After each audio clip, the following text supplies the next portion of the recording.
Hello, everybody. I'm just getting everyone a minute just to hop on.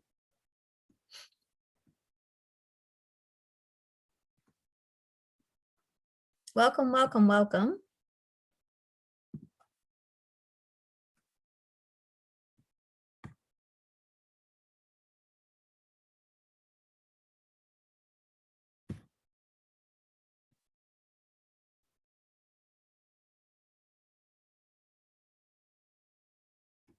Okay, I'm going to go ahead and get started as people keep hopping on. So let me just start by introducing myself. My name is Natalie Kleber, and my job here at the department is middle school and high school literacy PD specialist.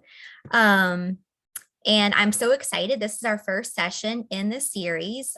This is our step-by-step foundational supports lift session for grades 3 through 12 teachers. And LIFT was originally rolled out for grades 3 through 5, but we're going to talk about how this really applies to middle school and high school as well. So our first session, session 1 today, is going to focus on using data to determine a starting point. How do we even know who to test? So that's what we're going to talk about today. So we have 2 objectives today. The first one is that participants will identify which data points should be used to determine next steps for literacy supports. And then participants will identify which students will benefit from extra literacy supports. Our agenda, we're going to do an overview of the LIFT kit. We're going to talk about different types of data in grades 3 through 12. We're going to do analysis of data and what to look for. We're going to talk about some next steps and then have a closure. And if y'all want, guys, I would love it if you would just post in the chat your name and what district you're with. I would love just to see kind of where everybody's from, see if we've gone out to support your district yet, or see if we can schedule something in your district coming up. So thanks, guys. All right. So LIFT stands for Literacy Interventions and Foundational Toolkit. And it allows teachers to diagnose what gaps may exist for students in foundational areas, such as fluency, code knowledge, phonics, phonemic, and phonological awareness. For middle school and high school teachers especially, this is not our wheelhouse. We were not trained in how students learn to read, and so therefore we have some trouble when we're trying to remediate if there are significant gaps in students' abilities to read. So diagnosing gaps in reading foundations is an important first step in supporting students who are struggling to read or master grade level content. So if they're not having trouble scoring mastery above on LEAP and they can't read, that's the first place we need to go, because they can't independently read and extract meaning from that until they're able to independently read. LIFT provides the diagnostic assessment as well as a library of over 70 interventions to use with students once gaps have been identified. So let's just go ahead and jump into LIFT real quick, and then we'll come back to this so you can kind of see. So you will have the slide deck after will be posted with the recording of this if you need to refer back to it. But this is our LIFT library. When you click on the link, it takes you here. Okay, and so the 2 main things that you're going to use starting out are the complete LIFT administration materials and complete LIFT student recording packet. Okay, and I'm going to get into a minute what you would need when, but let's just look at the administration materials. Okay, so it kind of starts out with an explanation for what exactly it is. What does this LIFT diagnostic do? There's a flow chart that we're going to refer to as we go through these different sessions on where you start and kind of how you keep going with students based on how they score on different parts of the screener. And then you will start with, we'll get into a second, a fluency passage is the very first step in the LIFT kit.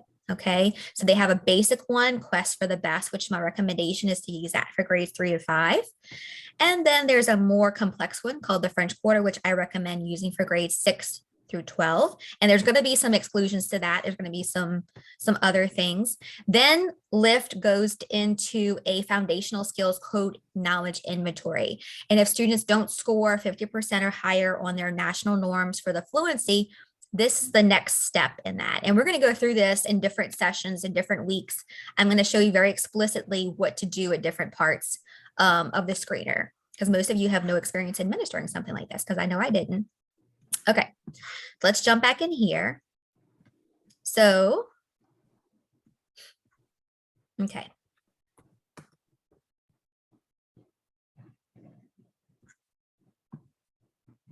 Give me trouble. Okay, sorry about that. So lift in grades 3 through 12, especially, all students must engage in grade level rigorous content rich text. We know that. We have our tier 1 curriculum. We know students have to engage in it. If students are struggling at the foundational level, they'll need further support before they can independently engage in this grade level text. Diagnosing areas that need more support and providing explicit and systematic instruction during a small group or individual intervention time will build students' capacity to engage in grade level content area text. So if the students are able to engage in discussions around the ideas in your content, but when you go to release them to independently read, maybe you're, in your ELA class, or they're reading a novel or they're reading a piece of text and they really struggle independently, but they're able to engage in some conversation around it, it's because there may be some foundational gaps there. Okay, so learning to read and lift. It is important to understand how people learn to read so that we can better understand lift's purpose and why we would even need it. The science of reading helps us to make these connections between how people learn to read and how we can close the gaps that exist. The processes and activities included in the lift kit are aligned to the science of reading to ensure students receive the targeted knowledge they need to become proficient readers. I don't know why everything's doing that. Okay, so learning to read. The science of reading is a vast interdisciplinary body of scientifically based research about reading and issues related to reading and writing. The research has been conducted over the last 5 decades across the world, and it is derived from thousands of studies conducted in multiple languages. It has culminated in a preponderance of evidence to inform how proficient reading and writing develop, why some have difficulty, and how we can most effectively assess and teach and therefore improve student outcomes through prevention of and intervention for reading difficulties. And so this is really exciting, especially like I keep going back to those middle and high school teachers, because it seems a daunting task to kind of remediate reading because we don't really know what the process is and how people learn to read.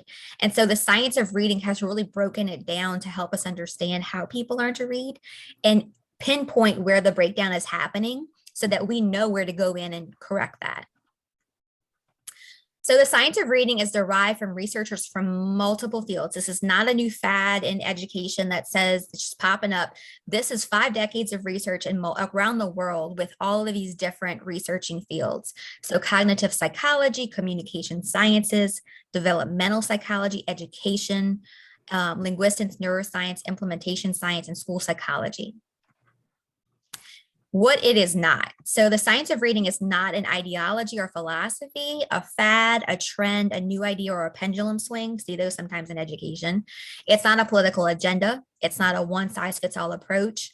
It's a program of instruction. It's a single specific component of instruction, such as phonics. And the reason why I take a minute to go into the science of reading and what it is, it'll better help you understand the lift kit and its interventions if you truly kind of at least have an overall broad idea of what the science of reading is and how it works. So the simple view of reading says that this is how people learn to read. They say that decoding, which is your ability to apply sound symbol relationships to read words. So A says ah, or the word the is spelled THE. Multiplying that times language comprehension, which is our ability to understand spoken language, decoding times language comprehension equals reading comprehension. And just like in any, even though we're ELA teachers and not math teachers, in any multiplication equation, if one of those becomes 0, if we don't have the ability to decode, but we can comprehend language, 0 times anything is 0. So it's going to impede reading comprehension if either one of these are an issue. Okay, and the lift diagnostics focuses specifically on that first component, decoding. And I'm going to show you a lot of other resources we already have around language comprehension.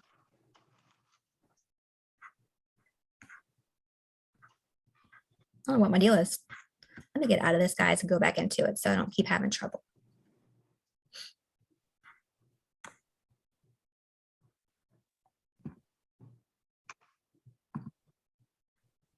Give me 1 second.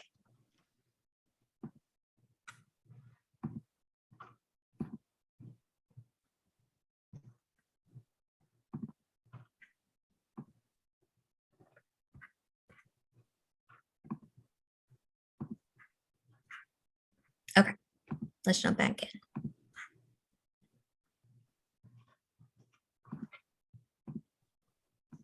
There we go. All right, so this is called Scarborough's reading rope. And I've talked to you already a little bit about the decoding piece, but the upper piece, the language comprehension, Scarborough says that if language comprehension becomes more strategic and as word recognition becomes more automatic, this is how we produce skilled readers. This is how people become skilled readers. And so in grades 3 through 12, it starts to shift. The focus shifts to language comprehension. In grades K through 2, the focus really is on word recognition. It's on building and developing students around phonological awareness, their ability to hear and distinguish different sounds and words and sentences, their ability to decode, to hear and know that the letter A says ah, and then sight recognition. They see these words enough to build a library in their heads, in their brains, to recognize those words on sight. So at K2, we're hoping those things happen. And as they come to us in grades 3 through 12, that shift happens to language comprehension. And I have all my teachers all the time in middle and high would always be like, I need this to help the students focus on developing their reading comprehension. That was something we constantly focused on, developing reading comprehension. Well, reading comprehension is really not one thing. It's made up of all of these different upper strands. So background knowledge, a student's ability to know something about that before they're reading it helps with reading comprehension. Vocabulary, do students understand and know the vocabulary words that are embedded in that text? That helps build reading comprehension and language comprehension. Language structure, syntax.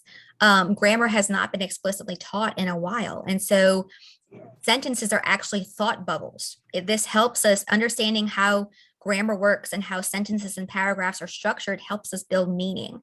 And so students need that to develop reading comprehension as well. Verbal reasoning. Do students understand inferences and metaphors as they're reading to understand what those words are really saying and it's not just black and white? And then lastly, literacy knowledge. Do they have an idea of print concepts and genres to understand how things are read and understood differently? Do they know how to extract meaning differently from a menu than they would if they were reading a literary work? And so shifting those different hats, all of those things in the upper strands help us understand how students or how people comprehend language and reading. Okay, so I'm going to show you, if you haven't heard already, the content literacy supports that are in the literacy library. I'm going to show you how to access that in a little while. Those already tackle that upper strand. Today, it's really about if kids come to us in grades 3 through 12 and they have some gaps in word recognition, the LIFT tool really focuses on that bottom, that word recognition strand. Okay, so allotting time for LIFT. Reading intervention time isn't typically something that's built in, especially in middle and high school. So let's talk about where it fits. The LIFT diagnostic screening interventions best fit in an ELA or an intervention block. The fluency screener is the first step, and the instructions are very explicit. It tells you step by step what to do, but it takes approximately 1 to 3 minutes per student to administer, depending on how much data you would like. So if you have 3 minutes per student, I would highly recommend doing the 3 minutes because students kind of warm up. Their words correct per minute might increase as they get more comfortable when they're reading. If you are very limited on time and you're just trying to get to every student, then 1 minute is okay to go ahead and do that. Then the code knowledge inventory takes approximately 3 minutes per student as well as the phonemic and phonological awareness screener. Now, grades 6 through 12 will very rarely, if ever, even need the phonemic and phonological awareness screener because students start to build strategies for how to get through words at that age level without having to need to go there. So you're really looking at 1 to 3 minutes for the fluency screener and about 3 minutes per student for the phonemic and for the code knowledge inventory. The interventions that I told you, there's a library of 70 there already, and we're constantly adding. The interventions are meant to last 5 to 10 minutes per group of students or activities. So say you give the fluency screener, you go to the code knowledge, and the students really are struggling to read words with R controlled vowels. I'll show you how to get to the inventory. You pull up an activity for that. It lasts about 5 or 10 minutes per group. And we'll get in more later into small groups and how to pair students, but I definitely don't recommend having more than 4 students in these intervention groups and rotating them because you want it to be as individualized as possible. So what initial data do you collect and analyze? How do you know even to who to screen with LIFT? So this is broken down by grade level. In grade 3, you're typically still giving a universal screener. So maybe it's Dibbles, Acadience, STEP, iSteep, you're going to have one of those that you're looking at.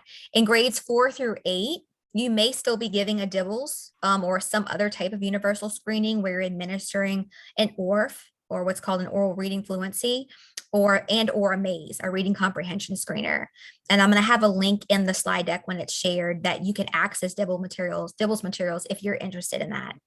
In grades 3 through 12, everybody has LEAP data. And then in grades 3 through 12, ELA and or other subject area grades over 2 or more years. That's the data we want to look at to determine who needs LIFT and who doesn't. Okay. So further screening. Let's say that your students anywhere from 3 to 8 took that universal screener, okay, and they scored below benchmark, or they scored below benchmark on an ORF or a MAZE. They need further screening. They could possibly benefit from the LIFT diagnostic to get more information about what they need more help in. Or say you have a student or students who scored unsatisfactory or approaching basic for LEAP. These students would definitely benefit from further screening with LIFT to determine what they need next. If you have a reasonable amount of students and the staffing to make it work, you can also screen basic students too, but I would definitely try to target unsatisfactory and approaching basic. If students have failing grades in ELA or multiple content areas for more than 1 year, they could definitely benefit from further screening with LIFT. But it's really important to note, I have this at the bottom, you can screen any student at any time if you feel like the data is not representative of that child and there's a cause to dig further. These screeners are very quick screeners. The diagnostics that go with LIFT, they're very quick and they give you a lot of information. So if you suspect and they don't meet one of the criteria in here, feel free to go ahead and screen them too. Okay, so some next steps. If you have a student or students that meet one or more of the criteria that we just talked about from the previous slide, it is recommended that you administer the LIFT diagnostic. The first step in the diagnostic is an ORF. It's an oral reading fluency passage. If you've already given an ORF and have data to support that the student is below the 50th percentile, you can skip to the next step. Okay, and I'm going to show you the flow chart in just a second on page 3. I kind of briefly showed you a little while ago, but the flow chart shows you if they score this on the ORF, go here. If they score this on the ORF, go here.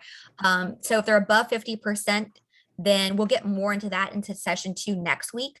But you'll go ahead and they might benefit from fluency practice. If they score below 50%, then they need another screener to determine what's causing them to be disfluent. Okay, so if you attend the next session of this series on next Wednesday, September 21st, you're going to see very explicit directions on how to conduct the fluency portion of the LIFT and how to read those results. So if a student is not performing well on a universal screener, LEAP, ELA, or grades from multiple subjects for 2 or more years, it makes sense to diagnose what the student may be struggling with. 5 to 10 minutes of direct, explicit instruction in a specific area of need for foundational skills can improve student proficiency and their ability to decode and to read words. Okay. And then if you have any other questions or comments, you can reach out to us anytime at louisianaliteracy@la.gov. Okay. And I'm going to stop sharing. I know my counterparts have been answering some questions in the chat, but if you have any questions at this time, I am more than happy to answer them. You can either unmute or you can type in the chat.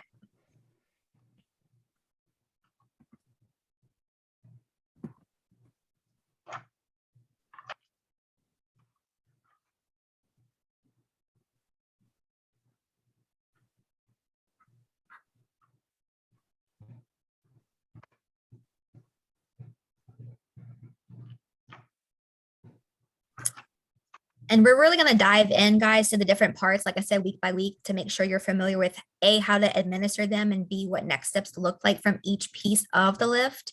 But also know, too, that we're going to be constantly building out different interventions to add on for middle and high, and possibly even other pieces of diagnostics that could happen.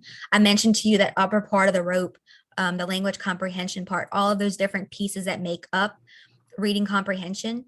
And so I would like to see screeners. We're going to have one, for vocabulary, for the different pieces that make up reading comprehension to help the students along in those different parts. The same Zoom link next week, same time next week. So every Wednesday at 3:30 to 4, you'll see me here, and we'll keep digging into these different pieces of the lift. Just stay on for another minute, make sure there's no other questions. You're welcome.